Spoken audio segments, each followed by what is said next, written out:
Did you know we all suffer from shame and fear of not being good enough? Did you know I suffer through my own imperfections? I don't speak perfect English. My Spanish is fading. There is times that as a mom, I don't feel like I'm meeting my expectations. There's time that as a wife, I'm not meeting my expectations. What are some of your imperfections that are stopping you from applying for the new position? They're stopping you from starting your own business. They're stopping you from learning a new skill because you think that you're not good enough, because you think that your imperfections are bigger than yourself. I had the opportunity to read a book by Dr. Brené Brown. The book is called The Gifts of Imperfection. This is a beautiful book that it taught me that being vulnerable means showing up even when we don't know the outcome. It showed me that I have to choose courage over comfort. It showed me that being courage, being brave, equals being vulnerable. And I thought that vulnerability was showing my weaknesses. It was like being weak. And she said that through her research, she found out that families, moms, parents, students, they represent their vulnerability by showing up in tough situations, even when they don't know the outcome. So vulnerability, courage, and bravery are the same. That's how she described. So the more vulnerable we are, the more brave we are, the more authentic we are. She talked about being authentic. She talked about stop trying to fit in.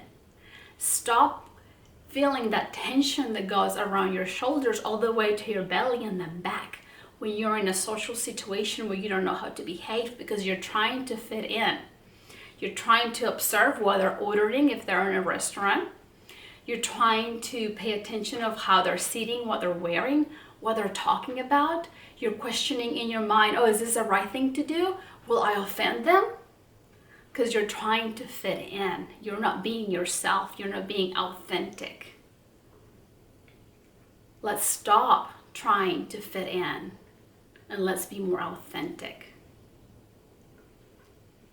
Let me share with you some information that I learned from Mr. Robbins, and this will probably help you to be more authentic, and maybe I know for sure that it will help you to understand the people that are around you. Okay, there are 6 human needs. This is what Tony Robbins shares. There's 6 human needs that we must all meet, but 4 of them is like we all meet one way or another, in a positive way or in a negative way. Okay, so the first one is certainty. Certainty is the need to feel safe, to feel centered. It could be like maybe that you know that after school, food's going to be at the table. You know that when you get up in the morning, somebody's going to be home with you. It's like things that we do every day that makes us feel safe. The second human need is uncertainty. We all have a need of uncertainty, and this is what brings kind of like a flavor into our life. It could be like once a week, you go eat ice cream, or once a week you go to the movies. It's something you don't do every day. It's something different that you do in your life. Maybe a vacation, that's variety. That brings something different into your life. The third human need is significance. We all have that need to feel important one way or another. We try to find that way to feel significant, to feel important. The fourth human need is connection and love. We must feel connected. We must feel love in our lives. That's a must. And sometimes we get it in a positive way, and sometimes we get it in a negative way. So those 4 needs are the must. You must fulfill those needs one way or another. And then he shares that there is 2 other needs that we can't fulfill, but this one, they fulfill our spirit. They're the needs of our spirit. And the first one is growth. We must grow. We must continue to learn. We must continue to develop our skills. And the second one is contribution. We must give. We must share with others. And whenever we focus on growth and contribution, we automatically fulfill the other 4 human needs. And I thought that was really amazing. Now, I would like for you to start analyzing, like if you're in a social situation and you don't vape, you don't smoke, you don't drink, okay? But some people within your environment right now, they're doing that and they're offering you if you want to vape, just an example. I would like for you to observe their human needs, okay? Sometimes whenever those needs, not sometimes, all the time, whenever those human needs are met at a high level, like 3 of them are met at the high level, like let's say from 0 to 10, they're met at an 8 to a 10, they become an addiction, okay? So let's go back. You're in a scenario, in an environment where you're with your friends and they're either, like I said, vaping, smoking, or drinking, or something you just, it's not you. Like they're doing something that it doesn't identify with yourself, or you're just hanging out because you're trying to fit in. Now, I would like for you to think, how are they meeting their human needs? Whatever they're doing, like vaping, for example, is probably give them a high level of variety because it's something they're not supposed to do, right? They're like, oh, we're not supposed to do this, but they're doing it anyway. So it gives them that excitement. So it gives them variety at a probably high level, okay? Then most likely it gives them significance because look what I am doing and you're not. Look what I'm showing a courage and I am doing, I'm vaping, look at me. It gives them a high level of significance at that time. And then it gives them a source of connection. Because whenever you inhale or you take a drug, somehow it stops, it numbs your nervous system at a level, okay?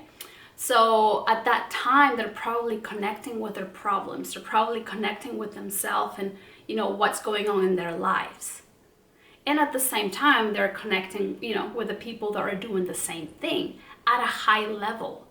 So that gives them a sense of importance, it gives them variety, and it gives them connection. And that can become an addiction because your mind gets addicted to that. You are giving them, they're meeting those needs at a high level. Now that you know this, make sure that you're meeting your needs in a positive way, in a way that is serving you. We all have the need to feel important. Well, do something for somebody. Tutor them. Help them with math, with science. Or share a candy. Try to fulfill these needs in a way that it's fulfilling for you, that you're growing, that is a positive reinforcement whenever you meet these needs. You're like, okay, I like this. It's like, I'm going to do it again. Next time I'll share my juice with my friend or my pencil. I'm going to make sure that I provide her need one way or the other. If she's always asking for a pen, and if you feel like that's a way that you can fulfill your need in a good way, like contribution or making that connection, well, do it. Do it. Make sure that you're fulfilling your needs in a positive way. I truly, truly hope that my contribution to you by sharing my information is making you see the possibilities that you have in your life. With this information that I shared today, you can learn to understand your parents, your friends, your family, the people around. And once you start clicking, oh, that's how she's meeting her significance, then you're going to learn how you meet those human needs. And then you can do it in a positive way that is going to serve you, is going to serve others. Blessings to you all. Please take care.